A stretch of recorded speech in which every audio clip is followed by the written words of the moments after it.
What do I sound like to myself?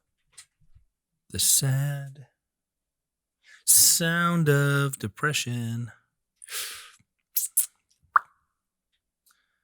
How you doing over there? We've got an hour, and I should have this set up. It's usually. I kind of want to do. What? I kind of want to do like AM radio. Single AM radio.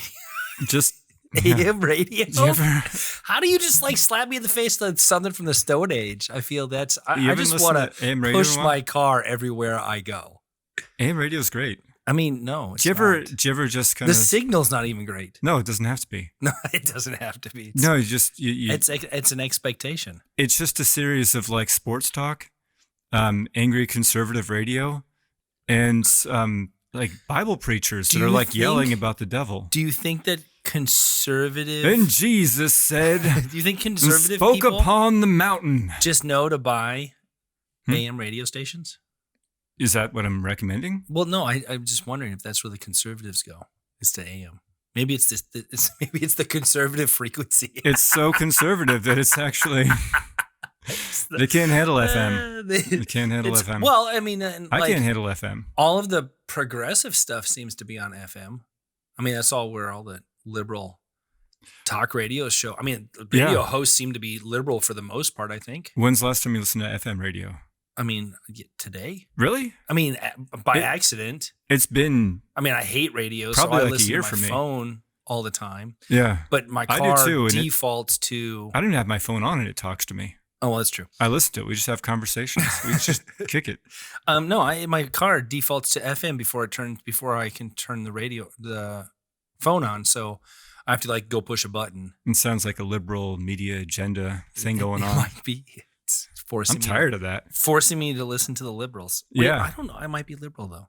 Have you taken a test? There's a test. Yeah, like if you It's- see Joe Biden, does And it I don't get angry. do your Is that- pupils dilate? Do my pupils dilate? I don't know. I don't even know. No, because the bad thing is I don't believe in a two-party system. Right, because you're into polyamory. Well, that You're into like a and multiple into party a lot system. of stuff. Yeah, Right. I'm in a very shared. Let's get as many Group. bodies into this bed as possible. I like cult ism. Occultism? Occultism. Okay. Yeah, it's when you have a cult Right. and you hang out. Nude cult. I think that would be fun. I don't think that's what it's called. And I mean, these are traits that I would say that I would believe in. So As a political system? yeah, Is occultism. yeah, occultism, nude occultism. I don't know if you're saying occult or occultism. I don't. Well, Occultism. you think there's two different? Are there two different? Yes, words? there's two very different words. Cult is. I was trying to make cultism as a one-word thing, like a cult Right. is a type of ism. So a space Yes. cult ism. Yeah, ism. Okay. Because occultism is a word. What's a cultism? Occ- ACULTLIZOUM or something. OCCULT. Occultism. Yeah. Oh, what is- Occult means hidden. And in terms of like religion and I'm political. okay with a hidden system though. Well, like maybe that's apparently. okay too. Yeah, I like my system hidden, if you know what I mean. Right. Yeah. No, I was just trying to make a bad joke on a cult. I'm just so happy you don't have a Quick Trip cup. I'm it's Camelback is our new sponsor. Camelback. Camelback with Yeah. a K. It's So got lots of back. this is brought to you by Camelback today. Yep. Camelback with a K. Right. It's registered. Our sponsor last week was Camel Toe. And then shoot is trademarked apparently. Is it? So yeah. Camelback shoot? Yeah, shoot. It's just proof that all the word combinations in Shit. the world are already combined together. That's true. We can't sell anything. We can't actually speak anymore. Yeah. It's all been trademarked. These words that are coming out of me right now are owned by Camelback Shoot. Camelback shit.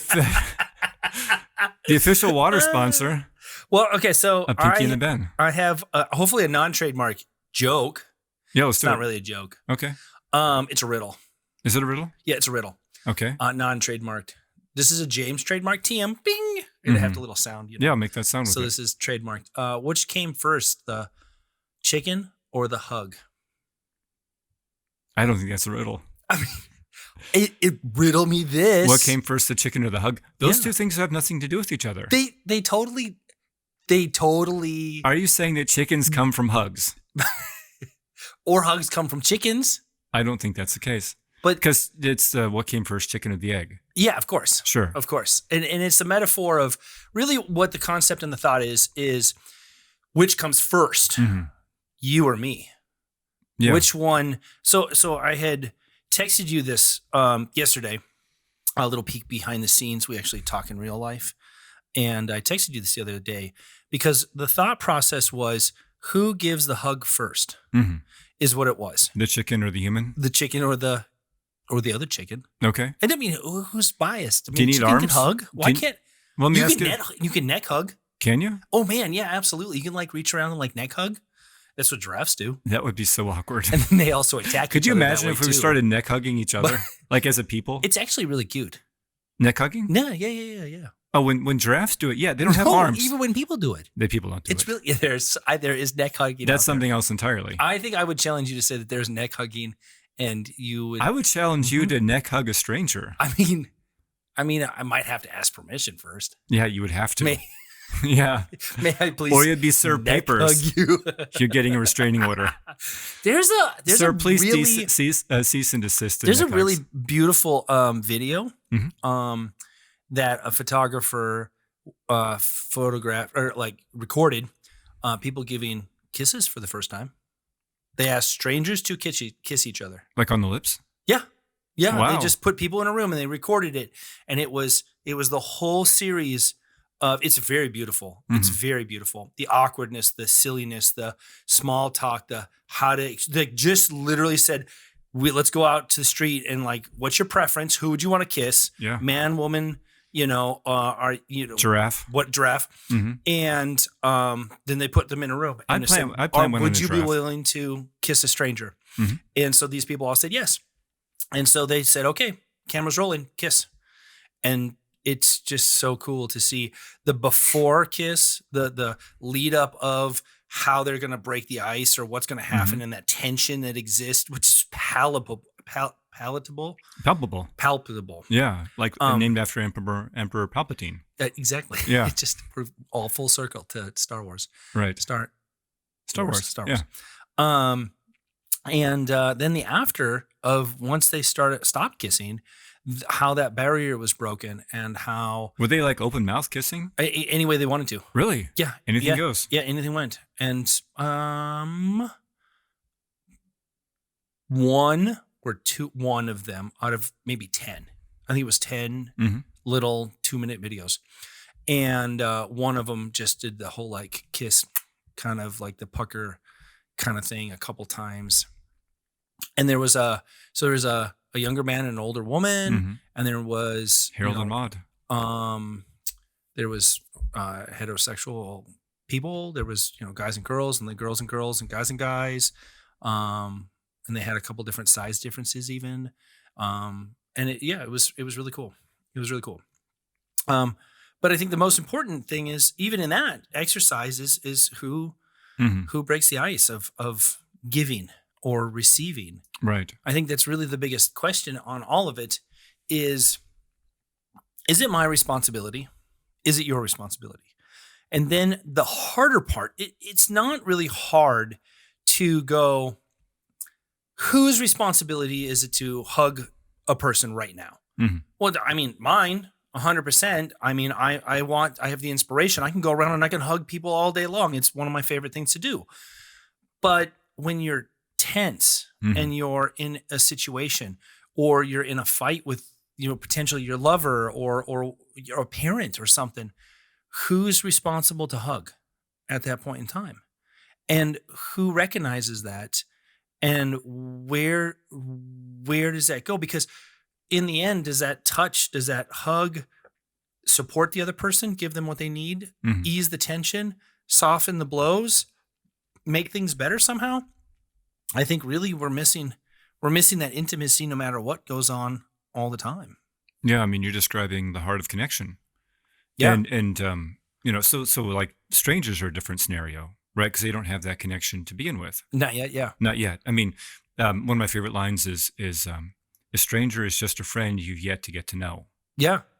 And breaking down those barriers, like working with new patients, it takes oftentimes 30 seconds, maybe 2 minutes before, and you're working with new clients all the time. Mhm. It takes no time at all to make a connection with somebody. No, it really doesn't. Yeah. I mean, I think that's subject to the people. I mean, this is my profession. This Sure. is your profession. Right. I would say it takes nothing for us to do it, but I'm also desensitized to it. I mean, I was taught the 5 S of communication, which is 5 Fs. 5 Fs, and I only know 4 of them. Does one of those Fs like rhyme with uck? It might look similar to a duck, Okay. but it does not actually. No, Yeah, no, that's no. good. It's friends, Mhm. family, fun, food, and my final one that I always have to make up is function. Okay. But- These are your 5 Fs. Those are my 5 Fs. Actually, Yeah. they were my father's 5 Fs. Yeah. He told me, and he said that you can talk to anybody if you can remember any of the 5 Fs, hmm and you can create a conversation because everybody has something to talk about in one of those situations. No, absolutely. It's something like if you're walking the earth, you have to be incorporating one of those things. One of those things. And you'll be Yeah. interested in one of those things. And So if you're not, especially the food part, like if you haven't eaten in a few weeks, you want to talk about it. Like you might let's- not want to talk about it, maybe. let's You have just this might- conversation. If there's no food, you might not want to talk about because I just might eat you. Well, It's it's still leading towards food. That's Let's true. have a conversation. That's true. Yeah, it all tastes like chicken. So, like, okay, let's take a stranger aspect because Sure. it's scenario based, right? The strangers meet. Mhm. Who's the responsible person to step, put their hand out, shake their hand, or say hi as they walk by? Where do you think that responsibility of strangers are to break that ice? Yeah, I mean, it really depends on who's the most emboldened. Let's say you're shy or introverted. You look at a stranger as someone who's potentially a threat. Yeah. Or someone that you don't feel comfortable with connecting with. I mean, we've all had days where we go out and we just don't want to make eye contact with people or connect with the world at all. I mean, there's definitely days I look down. Yeah, I mean, and those are the hardest days for me to get through yeah. because then I don't want to look at people in the eye and I just want to go right to my Quick Trip, glass. They're not sponsoring. Camelback. Camelback is the future. Enough with the Quick Trip. Gotta slide them in a little bit. Right. You're still They're you're actually still paying me on the back. On you're the still down low. reaching. It's on the down low. Camelback for life. So yeah. So strangers. I mean, But with that point, like, then that person who does make eye contact with you, or that person who does connect with you, they're bringing you out of it.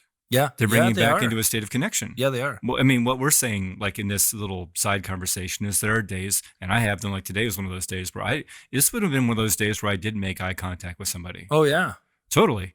But I'm usually the one who makes eye contact and smiles. yeah, Or I'm usually the one who not necessarily strikes up a conversation, but will like say hi to somebody or just smile or just connect in some way. Because Right. I'm naturally wanting to connect. Today was one of those days where I didn't really feel like it.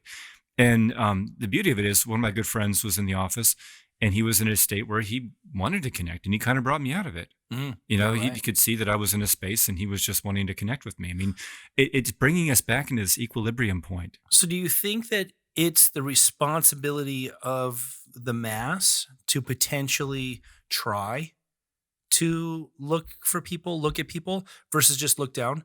I think that part of it is the society is taught to look down, don't look up, Mhm. kind of a philosophy. And I would say I've always wanted to be not that. I Sure. want to look up. I want to see people. I want to look at people in the eyes. I want to see the expressions. I want to smile.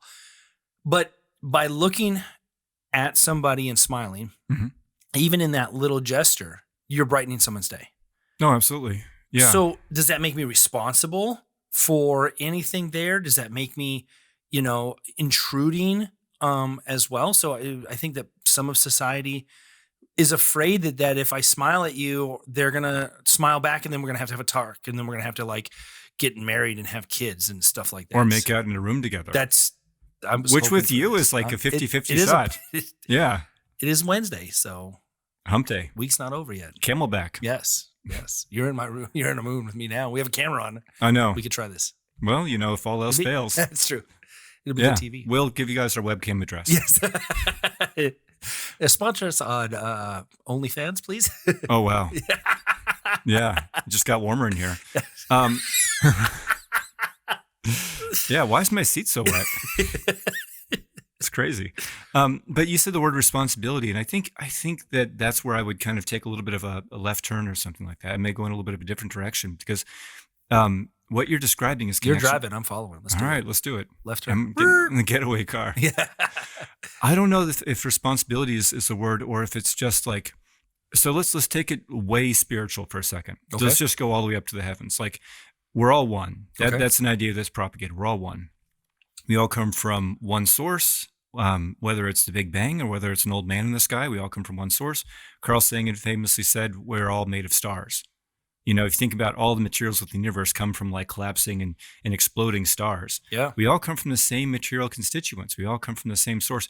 So when people feel supremely disconnected, they go into a space of feeling sad or in a place of suffering. Like separation leads to suffering. Those days where you don't look up, I promise you, you don't feel great. You don't feel like happy or joyful or anything. So it's not necessarily a responsibility or onus, but if you feel super connected, then your responsibility, I suppose, would be to remain in connection because connection is keeping you out of suffering. So those days where I want to hug a stranger or kiss babies and shake hands and everything like that, like I prefer to shake babies and kiss hands. Right, the restraining orders are out. Lots of them. Right, we'll make videos on that too, I guess. But those are the days where I want to bring everyone into connection because I feel at one with my being. I feel at peace. I feel like connected and harmonious. Love is flowing more fluently through me. Right. And I'm wanting to bring people into that love state. Right. I mean, I went to an event with you. It was New Year's Eve. And It was a good event. It was a great event. And I noticed something, and I mentioned it to you that night. It was that you were like the mayor of that town. Oh, yeah. You were grinning from ear to ear. You were literally Happy Town. Happy Town, USA. Yes, I was mayor. You were the glue that was bringing people together. Yeah. Yeah. And it was, I swear, it was the state that you were in. It's like the life of the party brings a state with them, a high consciousness, something that like, and as soon as the life of the party leaves, like everyone's like, well, I got to be out of here. Right. Yeah, I'm sorry. Yeah, well, no, we'll connect together sometime. But they bring like this binding element that gets everyone to connect. Right. Well, and I think that's part of why I think that I asked the question of responsibility, because if more people would put a conscious effort out there to try to connect. So my journey started a long time ago with the thought of I am going to give some random person a compliment every day. Yeah. That was the main focus. I was really young. I mean, this was early 20s, where a lot of pivotal things changed in my life. And I started really creating the motivation that exists for myself today. And I was like, I don't feel very good. I feel drained. I don't feel charged. One of the things that does charge me is giving people compliments and making people smile. So I made it a personal goal.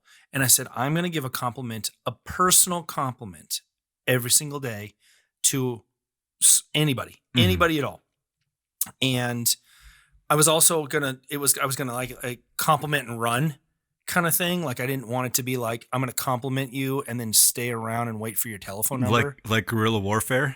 Like you're tossing a compliment bomb and you're like, I'm going over here now. Where'd that come from? Exactly. You look beautiful. It's like, where did that sound come from? That's no, so crazy. Exactly. Yeah. So, and that's what I started to do. I just, hey, your hat. And I was specific. I made sure I was specific. It wasn't like, oh, you look beautiful today. I was like, that color of your shirt is really good on you. I like it how it complements your, eyes. Or thank you. Compliment. The gray on gray is really nice. I received that. It's nice. Yeah. The gray brings out the color of your heart. The averageness that exists. Right. I love it. I love how your gray you're brings so out the grays within your hair. So, and it gave me power to be more connected, and it set my path forward to start creating more of those connections. And that's why I feel like it's a potential of a responsibility, because if we could be more If we could already be more conscious, and I think that there's a better word for this, maybe more present, Yeah. Yeah. um, then if you start the slide, everybody's going to follow. It's just the first person. Be the first person. Yeah. That's the whole thing. Is just it's okay. Go ahead, be the first person. If Mhm. I'm not there today I don't get to see you, then you be the first person. Right. And then the person that's listening to this, if you didn't get a compliment today, then turn around and tell the person next to you tomorrow, "Hey, I like something about you." Yeah. Just be the person. I like your gray hat. Exactly. It's Yeah. the most beautiful middle color of gray I've ever seen in my life. Thank Not you. too white, it's not too black, It's a warm gray. but it's a very good It's a gray. very warm gray.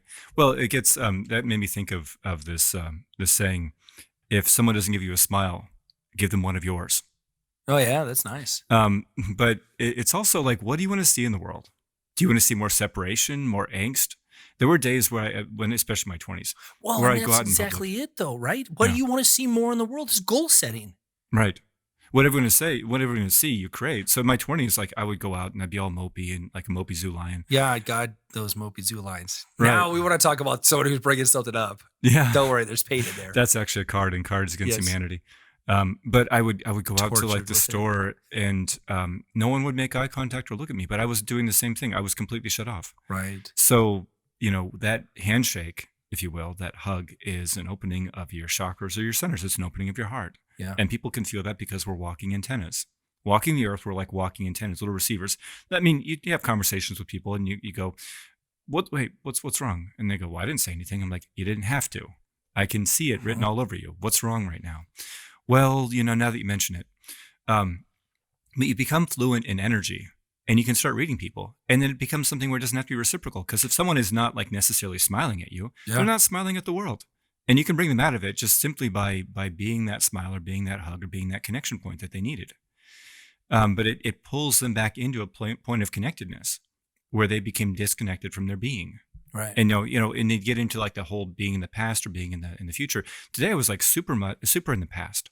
I ended up moving a bunch of photos off my phone, and I made a huge, bold, like financial decision and things along those lines, where I moved something that was connected to my father out into another form of liquid assets. Oh wow, wow. I mean, all in the same day. So I was like super focused on my past, and I was meditating, tears were coming through and everything. But my friend was helping me bring me back to the present moment because I had lost my connection within myself. The connection is in the present moment, and Yeah. it is not through your brain, but through your heart space. It's like this feeling place of just walking through the world and feeling connected to the world. It's not something that we can necessarily engender through thought or through thinking. It's the irony of it. It's like the more we think, the more disconnected we become. Yeah, I would agree on that statement. I mean, it's important to understand know. on some level the mind is there for a purpose and a reason. But if you're living inside your head all the time, like you're missing what's happening all Right. around you. Right. Sometimes it Well- just be experienced or felt. Then it swings it to the pendulum, which would be what I would think would be the opposite. Instead of thinking about everything, you should feel about everything. Right. So it's about the feeling and going with your feeling, which is where the inspiration and the compliment came from. Yeah. I'm not really thinking about it. I'm inspired to compliment you. I see something I like. Yeah. So But it immediately creates a connection with that person. it really does. Yeah. It really does. And what you're saying is, I like you. Right. Which on a deeper level is I love you. It's saying a frequency of love. And that person is like held back for a second. They're like, oh, wow. Yeah. It brought me back to this moment because I was off somewhere else because I didn't feel like I was cared for or loved. Or I imagine there were a lot of people that you gave compliments to who really needed it that day. Yeah. Well, and I think that really brings me to the next piece. So we talked about strangers. Mm-hmm. Well, now let's talk about lovers. Okay. And like that aspect. And so like there's good moments where you wake up and everything's great. There's bad moments where everybody's kind of indifferent. And then there's the heated moments when you're not seeing eye to eye Mm-hmm. and they're lost. And how do you reconnect? And then who's responsible? I mean, there's that magic word again. Yeah. Who's responsible? Because it's ambiguous. I have a problem with you. I am upset. You're upset. Mm-hmm. So who breaks the ice? Who chicken or the egg? Right. Chicken or like the hug. you're the chicken or the hug. Yeah. Because you're either going to be a chicken or you're going to give a hug. You guys are going to Popeyes or churches, or we're hugging this out. You One know, or the other. I still think I see once again. I created another cool thing because it's just either you're a chicken or you're a hug. I want that on a t-shirt. And I would rather take a hug all day than be a chicken. Go hug a chicken today. You know, It So, could be meat that you're eating, or it could be, if you're vegan, it could be an actual chicken that's living. that's true. That's Either true. way, you hug that You chicken. just hug it. Don't choke it. Yeah, it's true. You hug that chicken. Well, we're pro choke chickens too, certain ones.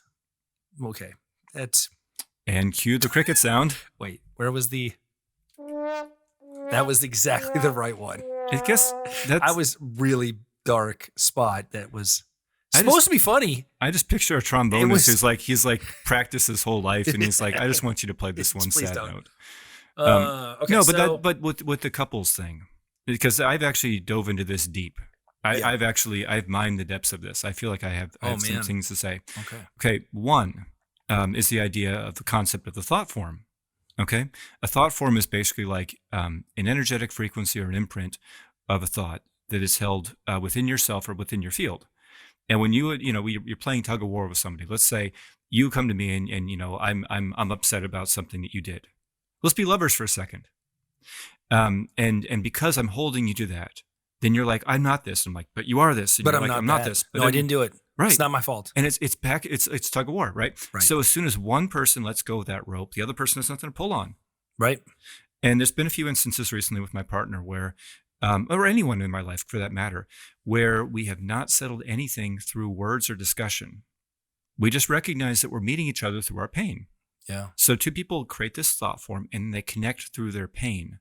And then they're playing tug of war with that. It only takes one person to go, I'm not going to, and this is what I've done more recently.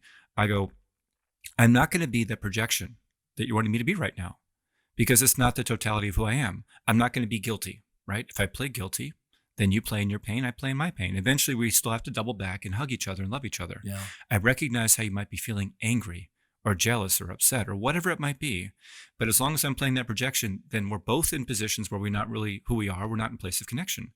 So oftentimes we'll just turn to each other and go, I just need you to hug and hold me right now. And you know what happens? It all dissolves away. Yeah. And we can see the clarity, the truth of it, which is she needed me to be a projection, or I needed her to be a projection, or my friend needed me to be this projection.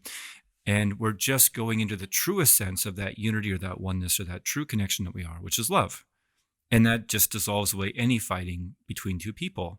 But if you try to solve it, which I've tried to do, you spend hours and hours and hours. And it's like you keep on blunting the edges because you're not reaching a point where you can connect. Well, and I think I think that speaks really, really deep to me at the moment, that statement. You said that you're trying to solve it. Right. And it's not, you really should embrace it.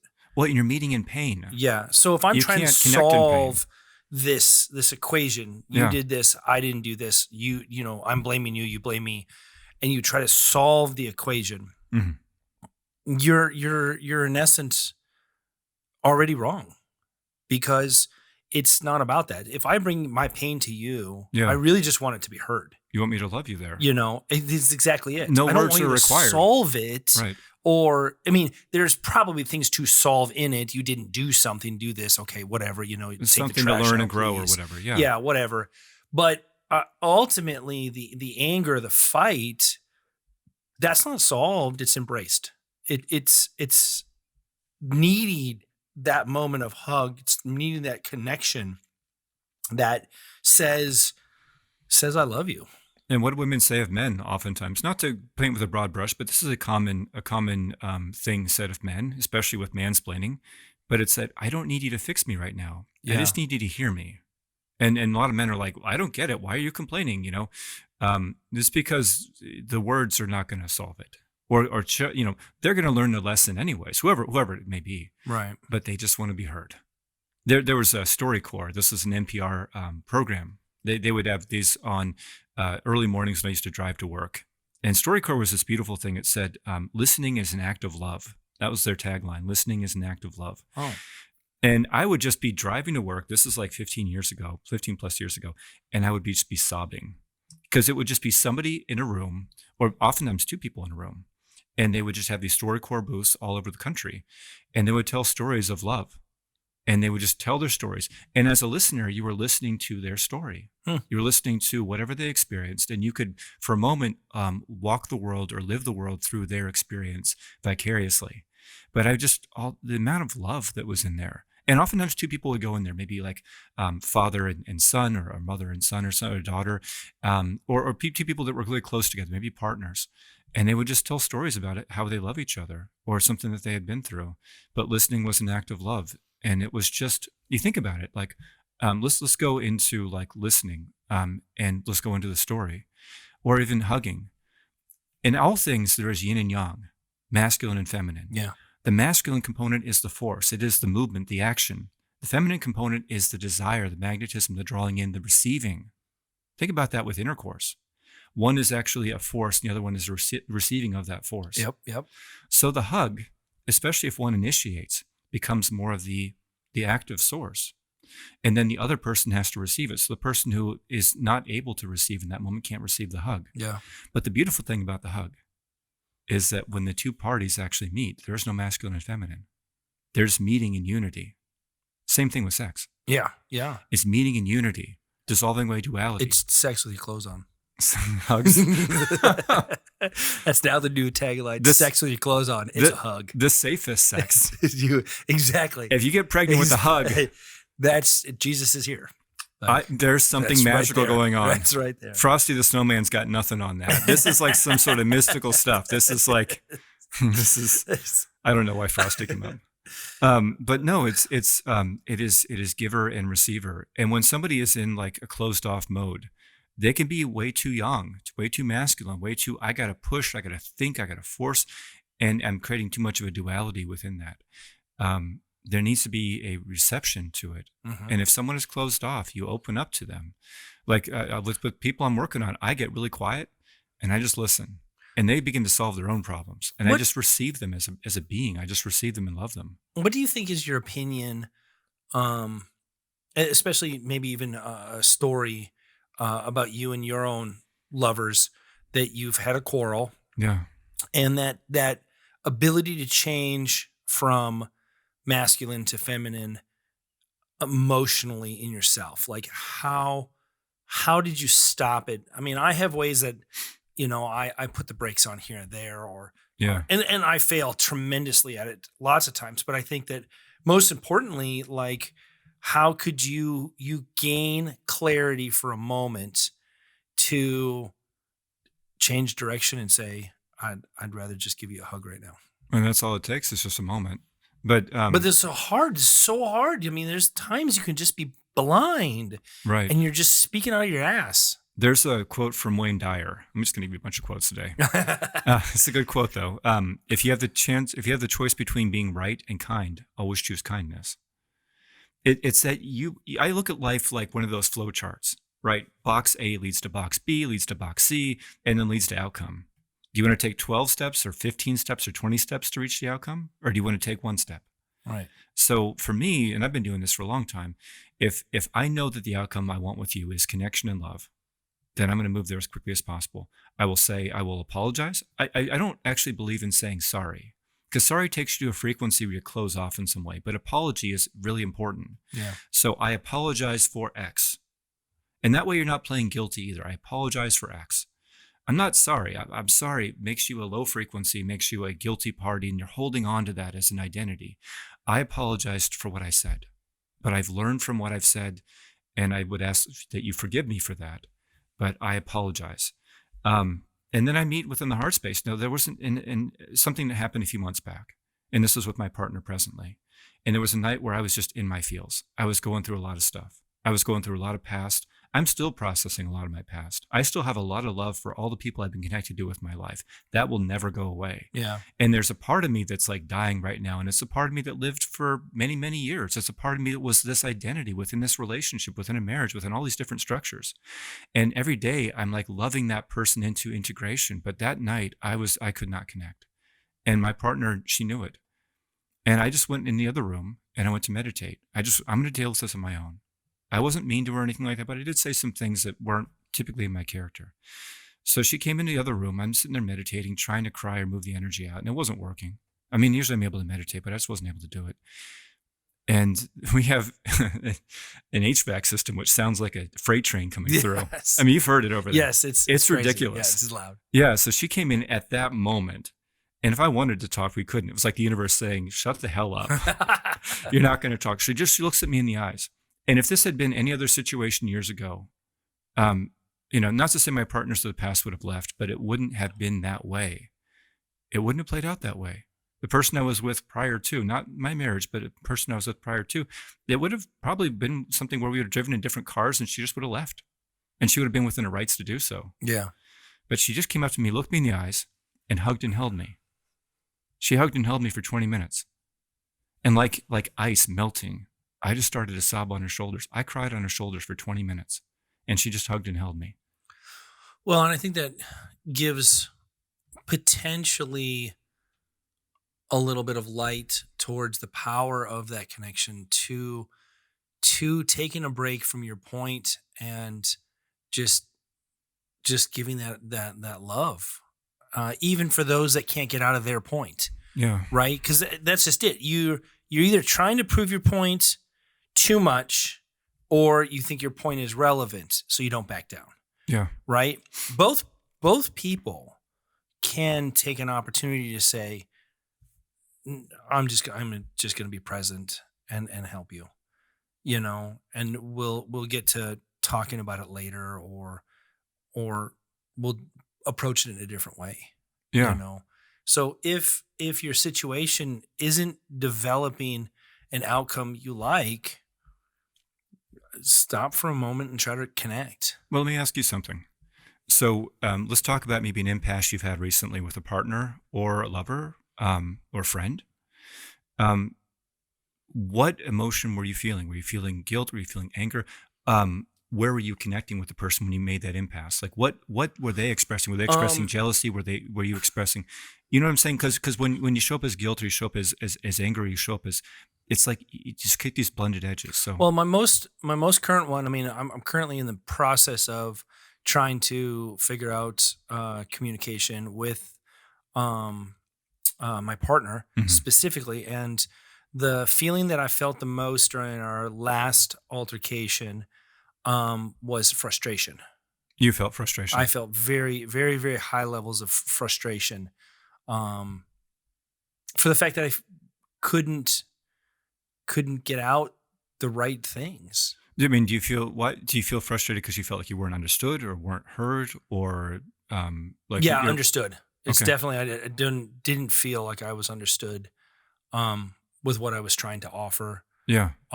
In what I felt was potentially, even in my mind, something that was trying to offer as something positive, but via your last comment about how we spend too much time trying to educate our point, Hmm. I almost question if maybe I was trying to educate, Yeah. and even though it was coming from a place of goodness and a place of help, I feel like I might have been fueling the fire, um, just because of that wanting to help, you know.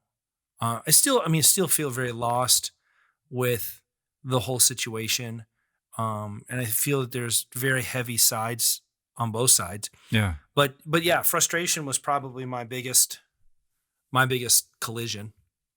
Yeah. And I felt that. I mean, I've gotten into a few impasses recently, and again, like where we're meeting is our pain. Right. Now let's take it from a different angle. What's the purpose of this?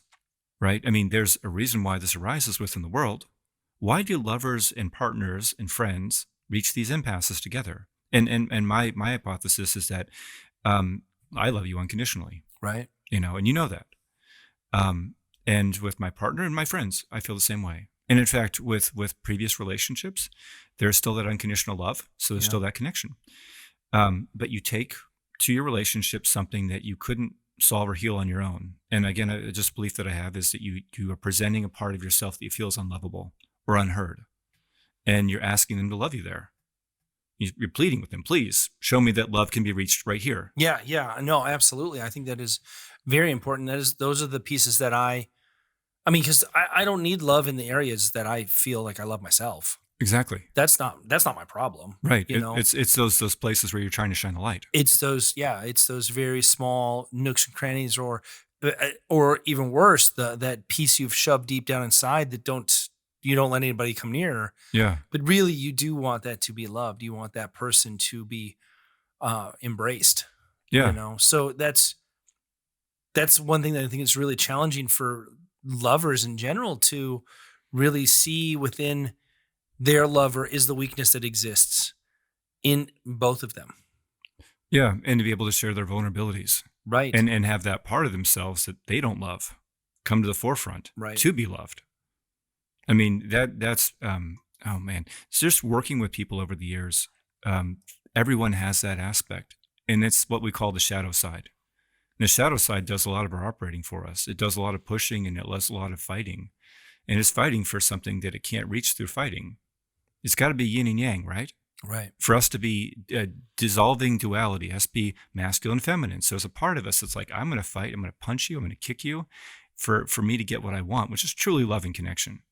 And we fight The wars. desire. The desire. We The fight desires, wars based yeah. on that idea. Yeah. We fight Yeah. wars. Like, think about the absurdity of war is basically, I'm going to murder enough of your citizens. That you listen to what I have to say. Exactly. Yeah. Yeah. I mean, that's the human ego like blown out. Is like, I will kill all of those people in order for you to welcome me into your country. Right.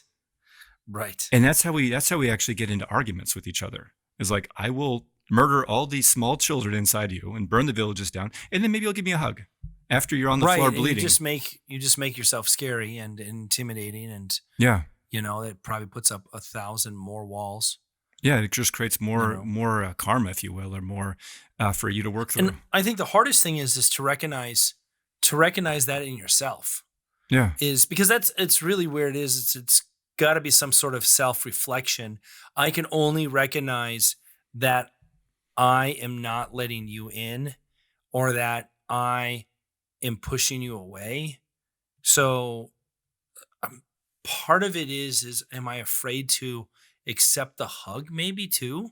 Yeah, it's a part of us. This is what's been coming up for me. There's a part of me that fights receiving love, and it exists in everybody. I think it exists a lot in everybody. There's a ton of people out there that really resist the love because it's scary. Well, you've given people compliments before where you're like, I really love your shoes, and they go, these pieces of trash. Yeah. I mean, yeah, I'm sure there's a few people giving compliments to where you're like, Yeah. I love your eyes, and you're like, yeah, but one droops, or I love your hair. It's like, I don't like this haircut. It's like what you're offering them is, I'm going to give you love, no Right. strings attached, and they go, ping, I can't receive it. Yeah. Yeah, and that's a really hard thing too, is to not have your love received. Because that's another portion, I guess. Okay, so I guess that's a whole nother portion of topic. What about offering the hug and then the hug isn't received, or the hug isn't wanted, or I mean, the hug is probably wanted, Right, but they can't receive it. but they can't receive it, Yeah. or they don't want to receive it from you or you at this time. And it's all germane to this topic. I mean, I got a friend where he gets unrequited love all the time. He puts his love out there, it's not received. But you look into his family connections, you can see why. And he specifically chooses people that will not love him back. Mm. I know a few people like that. So that gets into giving and receiving. There's an imbalance within there, or they're unable to be received on that level.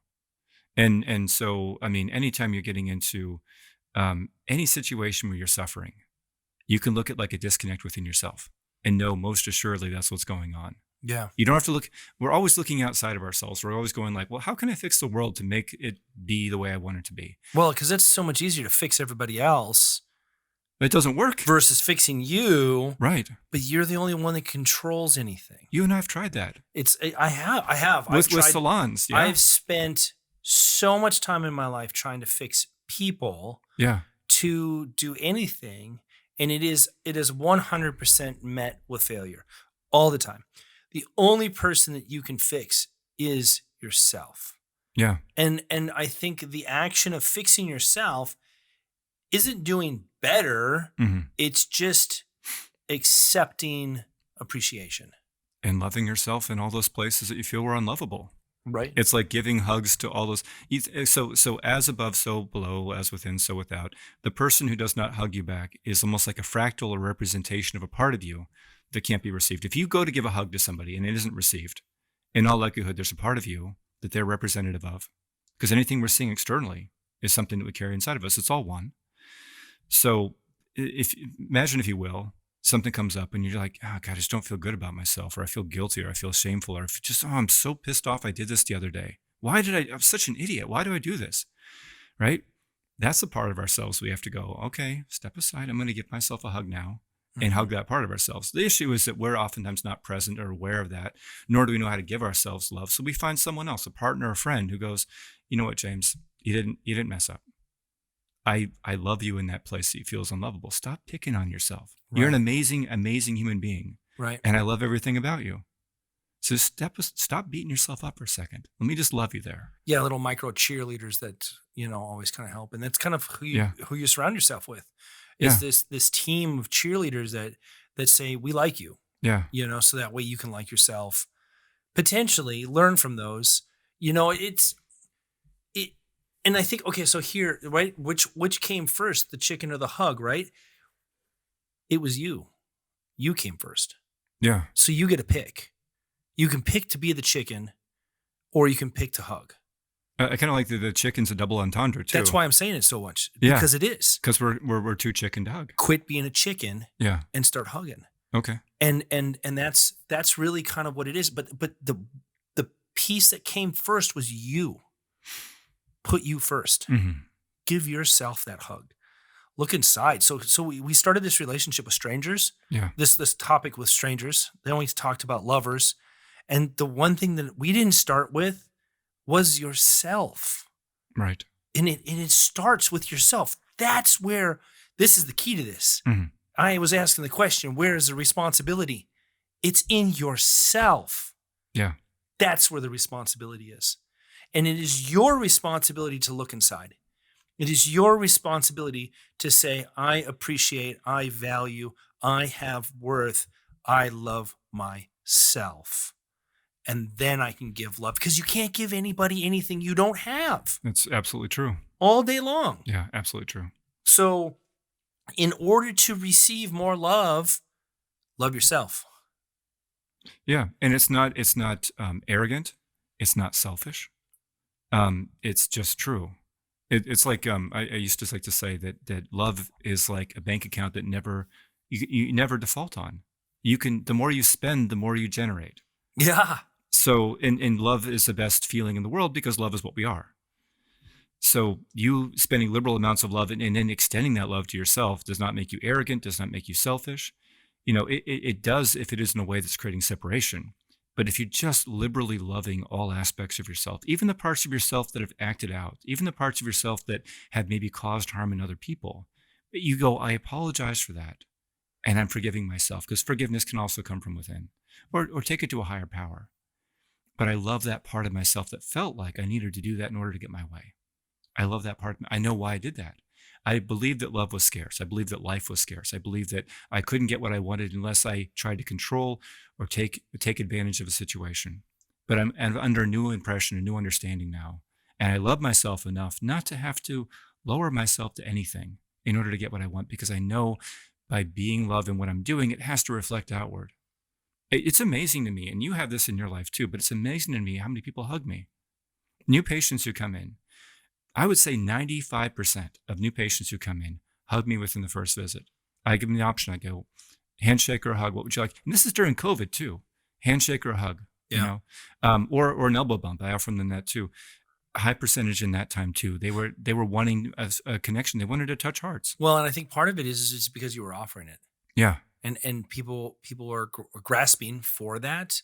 So that offering is because it's not offered.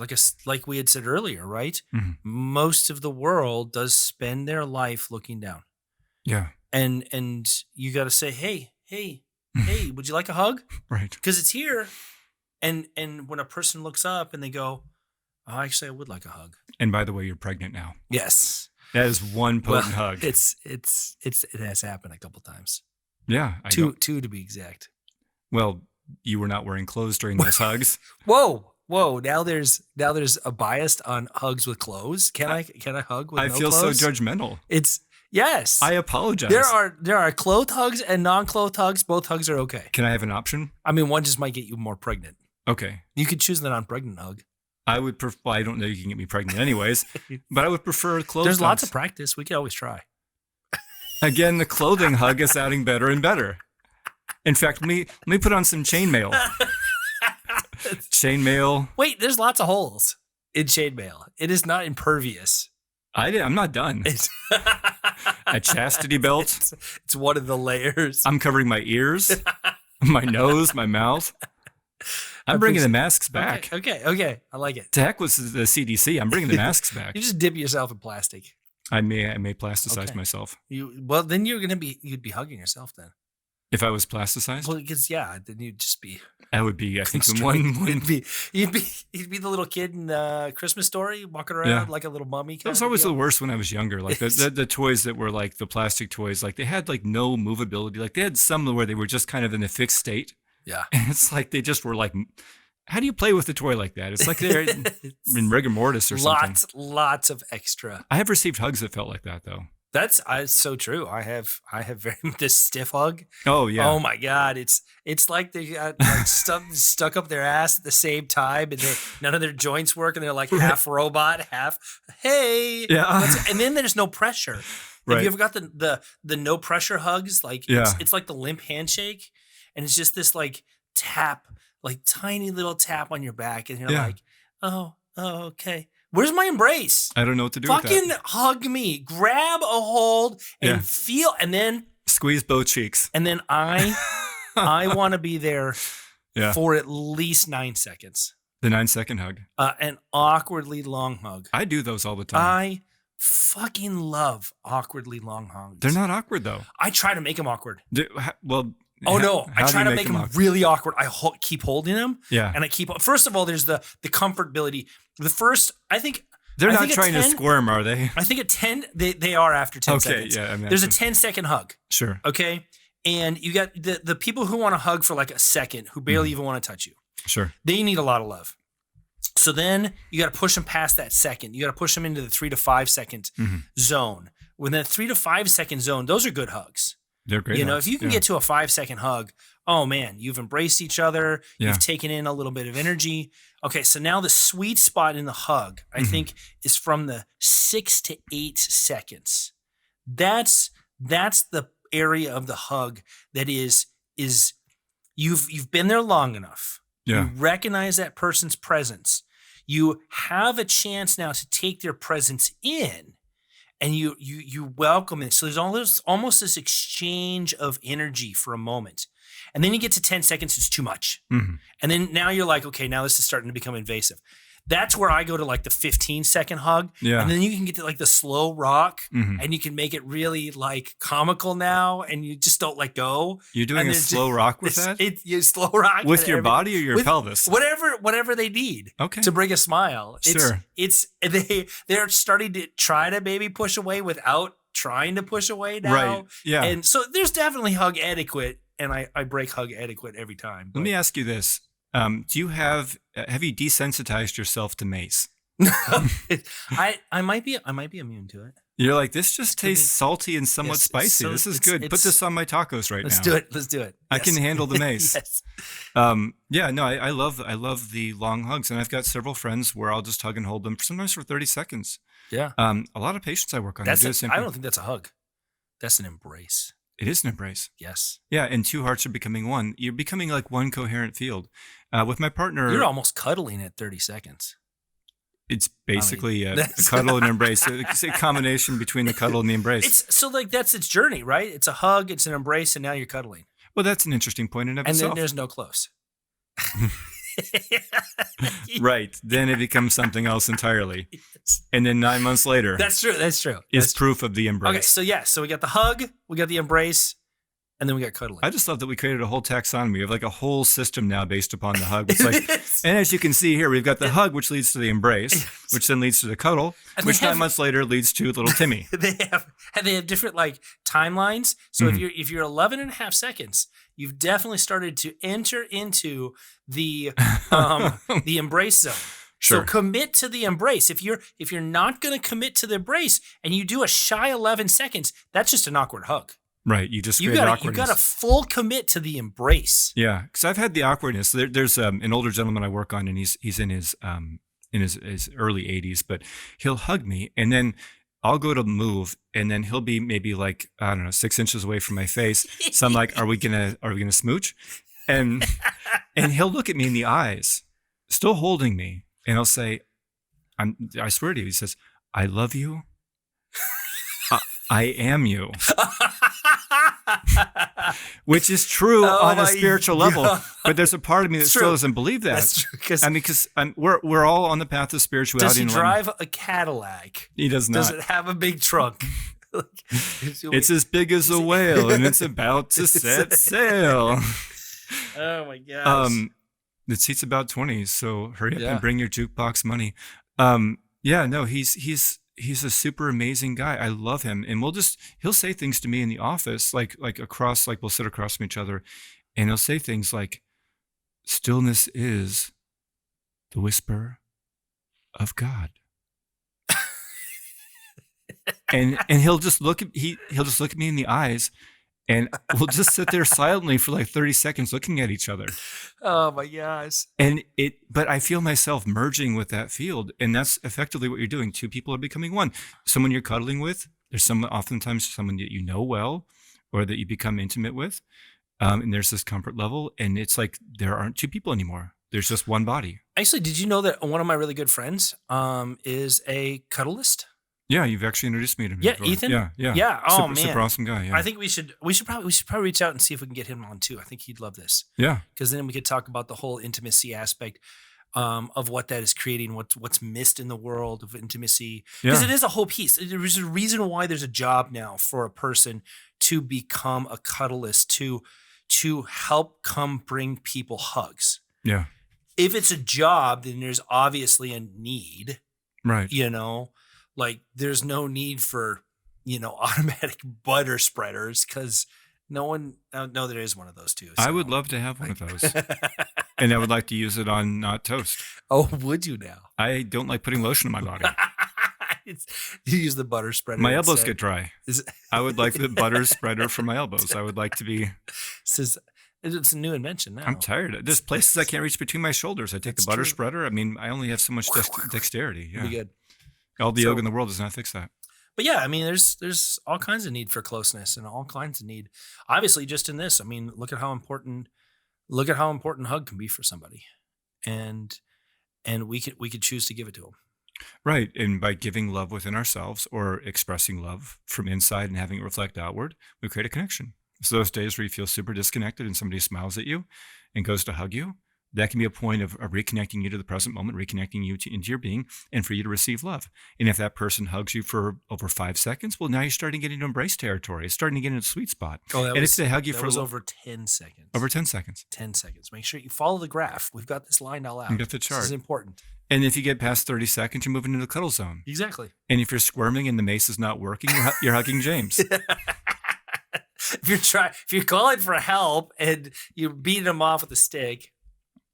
Yes, no. Hey, look. I really wanted to play off of beating them off with a stick, but I won't. I won't play off. I already had one. I'm ready for the sad horn. We get sad horn. I think we get like one sad horn per episode. Why do I always get the sad horn? We only have 4 options. I think that's why. I'm so glad we don't play the theme song anymore. Well, we don't even have the theme song on there anymore. It is. It's still on there. It's no. A. It's. I know. It's totally. You different. changed it? No, you changed it. I think I did change it. Yeah, it's for the best. We can make it an exit song. Yeah, because I can always cut it out if it sucks. Power of video editing. It never happened. Yeah. See, look. Okay, here it is. I can still cut that out because you both went silent for a second. I'm cutting all this out. I'm just going to chop it all together. Damn it. Yeah. Damn it. So, well, we're giving you guys all a virtual hug.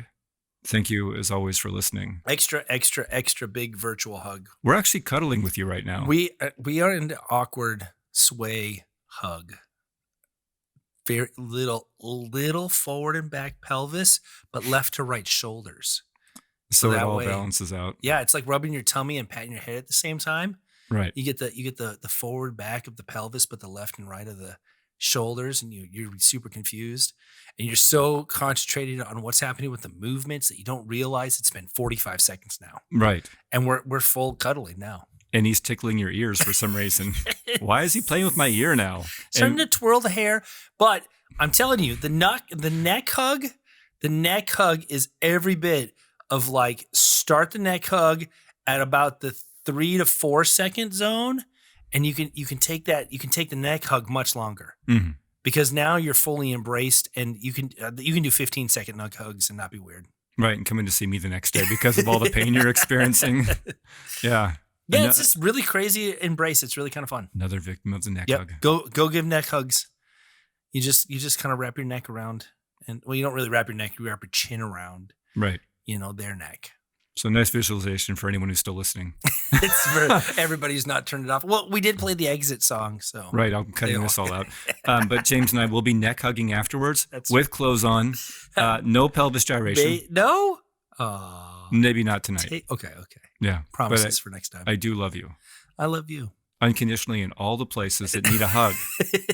And even the places that need a hug without clothes on, I love those places too. Well, I love all your places too, because you're an amazing friend, and this is really enjoyable, and I love you a lot. Yeah, So thank you. I always just enjoy the conversation. So love you, and I love you guys. And love you guys. Thanks you for listening. And thank you for enjoying the hour-long Yes. uncomfortable hug. Yeah, true. Pinkie in the band. Pinkie in the bed. Definitely not. That was the outro. That was definitely not. Bow, bow. Oh, man. There we go. We have 2 applauses. No, we only have one applaud. We have laughter, applaud.